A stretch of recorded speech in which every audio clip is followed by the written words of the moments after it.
Good, thank you. Nice to see many of you again. John Scholand. I was up here before because I was talking about type 1 diabetes and type 1 diabetes, which I have and which I've had for a long time. And a lot of people do, right? There's about 400,000 people in Sweden and globally 466 million people living with diabetes. That's a lot of people. And the thing with diabetes is it's really, really complicated to deal with it and live with it. And I'm using my own computer because I'm going to show some stuff, so forgive me if I'm clicking. The thing with diabetes is I heard a friend compare it to driving a car. You are always needing to pay attention and focus on it. Yeah, you can push the gas, you can step on the brake, you look out the window, but you're constantly needing to pay attention to what's going on, and you can never switch off. And you have a bunch of data that you need to be looking at to try to figure out what's going on. But for those of us living with diabetes, it usually looks like this. And you take the data points and you flip it upside down. And there's so much data, it's all over the place. And how do you make sense of all of that stuff? And something that I thought was quite interesting is I used to use pens to take my injections. And I'd take 4, 5, 6 injections every day. They say that there's 22 different things that goes into the decision-making process of every single injection. So imagine how much energy people who are living with diabetes are spending on trying to keep all this stuff right. At the same time, as when you go to your doctor's appointment to talk about, what do I need to do to live better? Well, you can go in a car that drives itself. It uses data in a smart way to get there yourself. So why is it that our devices when we're living with diabetes look like, they were made in the late 80s and the user interfaces are terrible? You can't get access to any of the data and you can't do anything about it.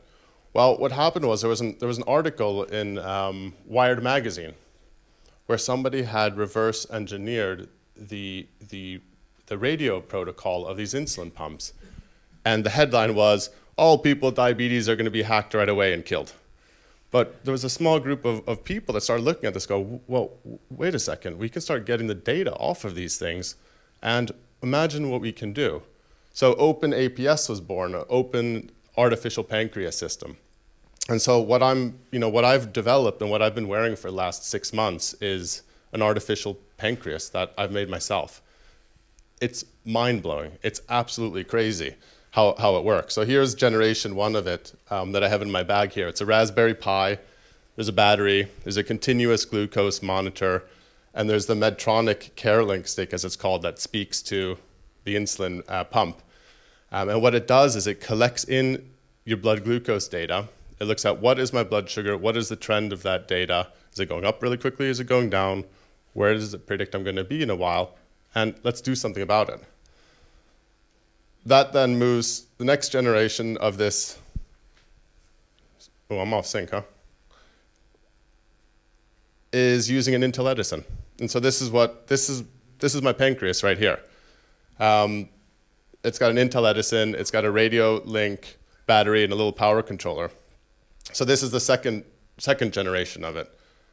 The third generation is this one, which Caroline Dahl, who's in the audience, has been helping me 3D print a case for it.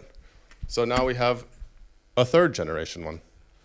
And then last of all, if I've got this right, in about 2 or 3 weeks, we will have, oh, it changed. I'm going to have this thing down to about the size of my thumb. There's some new hardware that's come out. So we're about 80 people in the world that are using these things right now. And it's crazy. It's really unbelievable for me to wake up every morning and to have my blood sugar be exactly stable, totally perfect, and for me to say to myself, what's this day gonna be? Instead of, how am I gonna get on top of this crazy roller coaster ride of diabetes that's been most of our lives? So what we're looking at here is my pancreas. I wish I'd taken my insulin a little bit earlier because I did have a beer and a sandwich and I misjudged it a little bit. So you can see that my blood sugar has been rising a little bit when I took my insulin. But here's over the last 6 hours, and this thing is on adjusting the amount of insulin that I get in this pump that I have to wear. But nonetheless, my diabetes is basically on autopilot. So it's pretty cool stuff. Here's how much insulin I have in my body, my blood sugar. It's a little bit high right now, but it's starting to adjust it up and take care of it. So over time, it'll equal itself out. And it's changed my life. That's it.